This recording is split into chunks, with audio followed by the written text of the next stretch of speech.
What's going on, guys, and welcome back to another video, and welcome to your stimulus package update for Saturday, October 2nd. Now here's what's happening today. First off, we are getting new negotiations. They are going to be ongoing. We are going to see just how much Democrats are willing to give the American people. Here's what we know. There's going to be cuts. We do not know how much. We don't know what will be cut. We don't know what will be, drawn back a little bit. We have no clue. But the good news is we're going to get closer to getting a deal done. Here's what we are seeing. Yesterday was a very eye-opening experience for many people, and trying to figure out when Congress is going to pass a bill for the American people. Well, we saw Nancy Pelosi call off the votes on the $1.2 trillion bipartisan bill because progressives told her they would vote against it. So she pretty much just called it off. Now that the vote didn't happen, here's what you need to understand.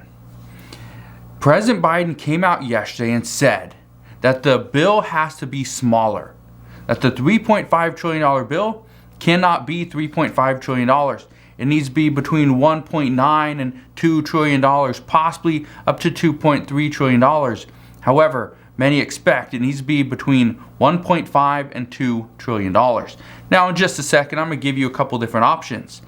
These are not options that I think are great, but these are the options that many experts are saying are most likely on the table. Okay? So I'll address that in just a second. But the number that most negotiators are going to start with is just $1.5 trillion. This also means that Senator Joe Manchin and Kyrsten Sinema are going to get their wish. However, progressives are going to fight to see this pushed up as high as potentially $2.5 trillion. That would be the middle ground. Remember, moderates want 1.5, progressives 3.5. The middle would be $2.5 trillion. However, according to many White House aides, $2.5 trillion is almost out of the question. It would most likely have to be under that. How much? That we don't know. But it's going to come down to what will be included into this bill. How is this going to benefit the economy and the American people? Are we going to see inflation because of this? These are all very important questions. But here's what experts are saying at this time. They say that the provisions within the bill must be popular pieces of legislation in order to help satisfy the American voters. I told you guys this before, that it's just going to be a game about who can get the best package together to bring in the most Democratic votes during the midterm elections. And the reason for this is because the Senate and the House are just so close. Right now, three votes that go against Democrats in the House would be the limit. If it goes to 4 votes, that's how close it is. I think it's like there's like a 7 member difference between the Democrats and the Republicans. In the Senate, it's a 50-50 split. And so right now, Democrats are worried that if they do not pass popular pieces of legislation, then this is going to get the American voters on the sides of Republicans. And then we still got the debt ceiling to deal with. That's going to be a big issue, and who knows what's going to happen there. We also know, experts are saying that right now, these provisions, they can't be easily removed at a later time. So whatever gets put into this bill, if it can easily be removed, that's something that some are saying it could go on the side of Republicans. It could benefit Republicans, or it could benefit Democrats. And here's the reason why. Let me just put this kind of in an easier to understand way. If Democrats decide to only do 2 years of the child tax credit payments, okay, just 2 years, what we could see, because 2 years would start next year for 2022 and then 2023. What we could see is Democrats then go and campaign on the fact that, oh, if you vote Democrat again, then we will go and we will extend the child tax credits an additional 2 years to make it a full 4 years, which would end in 2025. Okay, well, that would probably get more families and people with children on their side. Here's the problem. If Democrats only pass 2 years of the child tax credit payments, and then they lose the midterm elections, well, then there's only 2 years. And so Republicans kind of won that battle. But again, this is a bipartisan issue. This is something that Republicans like as well. It's just they want the money to go to a more targeted group of people, not people that are making $150,000 per year. $150,000, let's just, simple math, let's just do $120,000 per year after taxes. That's $10,000 per month. In most states, in most cities, $10,000 per month for a family, that will get you by. You will do very well with $10,000 per month. So, here are just some of the ideas. And remember, a lot of people are going to be upset by what is going to be in these bills and what's going to be cut, but this is what we're hearing at this time. So, as of this morning, I'm going to give you two different options. Option 1, option 2. These are not options that I put together. These are actually coming from the Washington Post. Here's what we know. Option 1, pass a bill for $1.5 trillion. This would obviously make Senator Joe Manchin, Senator Kyrsten Sinema extremely happy. Progressives would be very upset. Here's the reason why. We would address climate change. That's one of the most important pieces of legislation in this bill, according to Democrats. Address climate change and then obviously provide for children and families. Well, there's also create a national paid leave program. We are one of the only countries that doesn't offer this. There's going to be affordable child care, right? And we're going to extend the child tax credit payments 4 more years. That would be at $1.5 trillion. Yeah, that's it. No other provisions. So doing these 3 things would be pretty close to $1.5 trillion, but it leaves out the Medicare expansion, leaves out immigration, which we already know. The Senate parliamentarian says it cannot be included, but it leaves that out. There's no pre-kindergarten. There's no free community college. Affordable housing, well, that's not included. That can't happen. And Obamacare subsidies, right? That's not included either. So Nancy Pelosi's pretty upset about that. And there's much, much more that is not going to be included in a $1.5 trillion bill. And obviously, no stimulus checks. A stimulus check at this point in a 1.5 or even $2 trillion infrastructure bill is not going to happen. I told you this before. At $3.5 trillion, there was enough money for an additional stimulus check or stimulus of some kind. At $1.5 trillion, no, it's not going to be included. Option number 2. This again is coming from the Washington Post. It's $1.8 trillion. It will include addressing climate change. This is a Democratic must-have. They must have this included into the bill. This is something that they've been running on. They have been tweeting about this all summer long that, oh, there's another fire. Yep, this is why we need climate change. Oh, there's another flood, right? There's another hurricane coming. We need to address climate change and we need to do it now. Okay, this is a Democratic must-have. The National Paid Leave Program, still included. Affordable child care, that is included. Extend the child tax credit payments, but just 2 more years. Not 4, 2 more years. If you do that, if you take away from 2 years of the child tax credit payments, it actually frees up more money. But if we pass a $1.8 trillion bill, we could potentially see about $500 billion in addition to that because we took out 2 years of the child tax credit payments and we increased the amount. We could actually provide the Medicare expansion, provide dental, vision, possibly hearing as well. But dental and vision are the 2 that Democrats say that they must have. Hearing is obviously important, but they say dental and vision, extremely important as well. So, in addition to this, there's also $200 billion for affordable housing. Remember, in the $1.5 trillion bill, there was climate change, paid national leave, affordable child care, and extending the child tax credit payments. Nothing for affordable housing. In option 2 at $1.8 trillion, there'd be $200 billion for affordable housing. Well, I'm going to get into affordable housing in a minute because that's obviously a disaster right now. There's very few affordable homes around the country. If you look on the East Coast or you look on the West Coast, there's nothing, right? There's nothing. But you go towards the middle of the country, there are some cities. Kentucky has a handful of cities that do have pretty affordable housing. They also have some areas that, if you are looking at investing, they actually have some areas in the middle of the country, and Kentucky is one of those states that does have a decent amount of deals that are still out there. So if you're looking, maybe look into Kentucky. But what you need to understand about the two options, again, they're hearing for seniors, that's optional. But is hearing optional? Honestly, if I couldn't hear, I would struggle. I don't know how I'd do it. I honestly do not know how I could do whatever I do throughout the day if I couldn't hear. That would be difficult. Let me ask you this.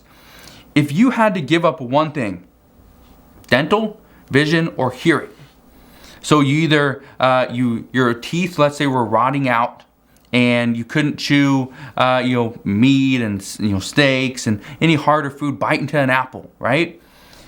Could you do that? Could you sacrifice, dental? Could you sacrifice vision? Maybe your vision's very blurry. You can't read something if it's very close. You can't see very far away. Or would you sacrifice hearing? Let me know out of those three, which one would you sacrifice down in the comment section below. I'm interested to hearing what you guys have to say, or seeing what you guys have to say. But again, there's nothing for elder care in a $1.8 trillion bill, or even a $1.5 trillion bill.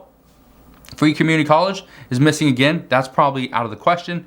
And there's no Obamacare subsidies, which again, Nancy Pelosi would be very upset about. The hardest part about putting together a bill for $1.5 trillion is that Democrats have to cut back on their priorities. But what do they cut? That's the issue. Many experts say that it's going to be better to invest a good portion of their funding into the proper legislation. They say it's more beneficial to do this rather than take on too many priorities and poorly fund all these different programs. So here's what you need to keep in mind. First, there's two different theories to this. Democrats pass a smaller bill and push it into a couple years, right? And then Democrats campaign on the fact that, if you vote for us, then we'll have the ability to go and extend these programs for you. But the other issue is, if Democrats only push for a couple years of these programs, if Republicans win and then these programs go away, well, who's to blame? Democrats.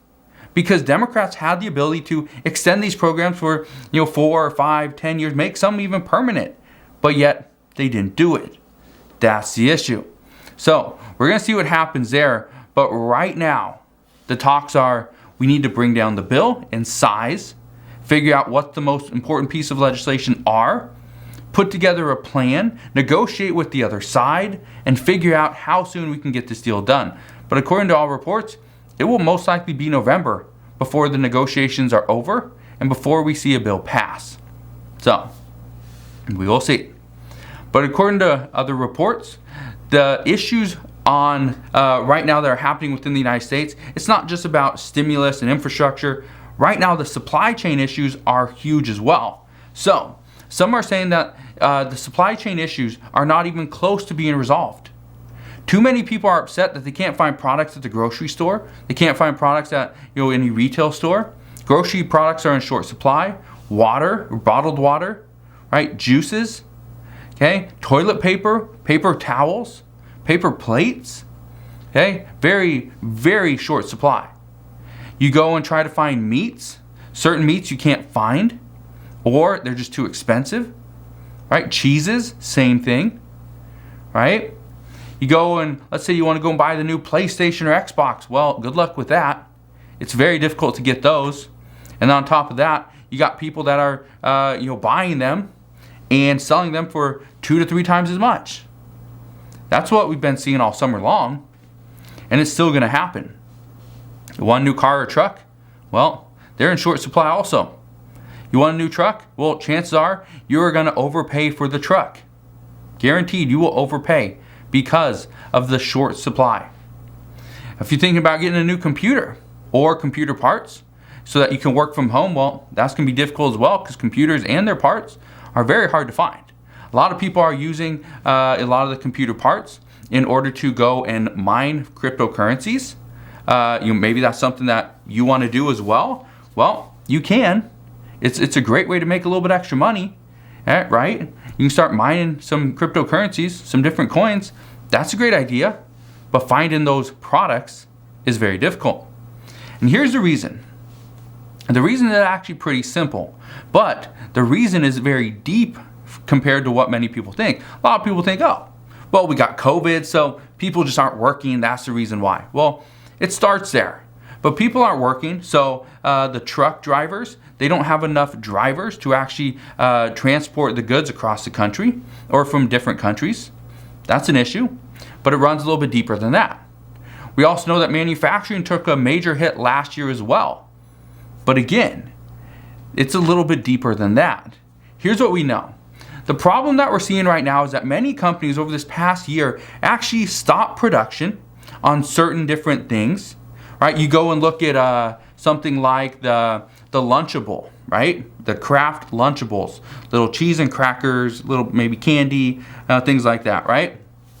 Well, Kraft actually announced last year they were going to halt production on Lunchables in order to satisfy the needs of other products. So they're going to move people over, they're going to move over production and change because of what we needed last year. Well, now we see a shortage of Kraft Lunchables.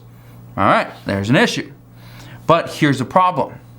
Many companies actually put a halt on research and development and R&D. They did this in order to figure out, okay, well, let's not go and research new products because, well, we don't know what this pandemic is going to do. So they stopped research. They stopped their development of certain products. And so now they're pretty much back to where they were last year.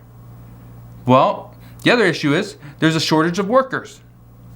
People have left those jobs because it was so unpredictable that they went somewhere else, go and work in a different factory or different plant or just completely change their careers. So now you're trying to bring in your old employees, but they don't want to come back. So now you got to hire new employees, train these new employees, get them up to speed, and then you can pretty much start your production line all over again. Well, this takes time. So experts say that we could see supply chain issues for a good portion of this year. And some are saying don't expect things to go back to normal until late 2023. So while all this stuff is going on, we're still seeing a shortage of affordable homes. I told you I'd address this. Here's what we know is going on. We have an eviction crisis coming up. It hasn't started yet. However, people are being evicted. There's an affordable housing problem. Let me just ask you this. How much is an average apartment where you live? How much is an average apartment? Because in some places of the country, a $1,300 apartment is a great deal. But in other places, $1,300 is like, whoa, that's my entire salary for the month. So that's, again, it depends on where you live. But again, while all this stuff is going on, the eviction crisis is gonna, start very soon, according to experts. In California, just yesterday on Friday, that was the first day the state eviction moratorium was expired. It ended on Thursday. So 2 days ago. So now housing experts anticipate an eviction crisis is coming in the matter of weeks. And as we see the eviction crisis happen in California, and this usually happens, once California is hit, and this is where a lot of people go for second homes, for vacations. A lot of people that are landlords will go and buy a home in California, or they had a home in California, move out of the state, go find somewhere else that they can live that's more affordable, but yet they keep their home in California as a rental. Well, guess what happens? As the eviction crisis picks up, as those landlords decide, you know what, I don't want to be here anymore, I'm just going to sell because I'm struggling where I live. Let's say it's in Bowling Green, Kentucky, or it's in Nashville, Tennessee, or Miami, Florida. It doesn't matter where you're from, but if you're not getting your rental income from, let's say somewhere in California, or Florida, or Texas, or wherever, right, it will impact your local community in Kentucky, or Tennessee, or Miami, Florida. It doesn't matter, right? But that's what we're going to see, is we're going to see an impact just go right across the United States. So some are expecting it's going to be a major crisis. I think that we're going to see some issues because of this. But as to how far these issues go, if these bring housing prices down, most likely they will as more homes become on the market. But does it bring rents down? No. Rents are actually going to go up. Rents are going to go up because instead of these landlords deciding to rent their homes, they're going to sell them. And if you don't have money for down payment, you don't have money for closing costs, you don't have the credit to close on a home and afford a home, what's going to happen? Well, only the people that can afford that luxury of home ownership are going to get those new homes. But you're taking more apartments, more affordable housing, you're taking it off the table. So rents are effectively going to go up. That's a problem. But here's something that some people say is a good thing. If we see a wave of evictions, it could bring down the cost of buying a home. So if you're ready to buy a home, good for you. Prices have been skyrocketing, so yes, as more homes come on the market, prices will come down. But then they're going to come down to more realistic numbers. But even though this could be the case, honestly, I don't think this is a good thing to see more evictions, because more evictions obviously causes more homelessness, and obviously there's other things that go along with it. So it's not great. But in California, and this is in California alone, if you have applied for rental assistance, you cannot be evicted. Okay? So if you currently need some type of protection, if you live in California, go and apply for rental assistance. If you live somewhere else, apply for rental assistance if you need it. If you need it, go and apply. That's what it's there for. Now, one thing I can say is that the housing crisis, it's going to get worse. I don't know which way it's going to go though. And here's what I mean. We're not going to see the home prices just suddenly fall to the prices of 2008. That's not going to happen because we have a housing shortage. Okay? Also, I don't see it falling like that because first there's a housing shortage. People still need homes, and we're coming up. Banks have so much money, they're not going to default. Banks have a lot of money that they've set aside.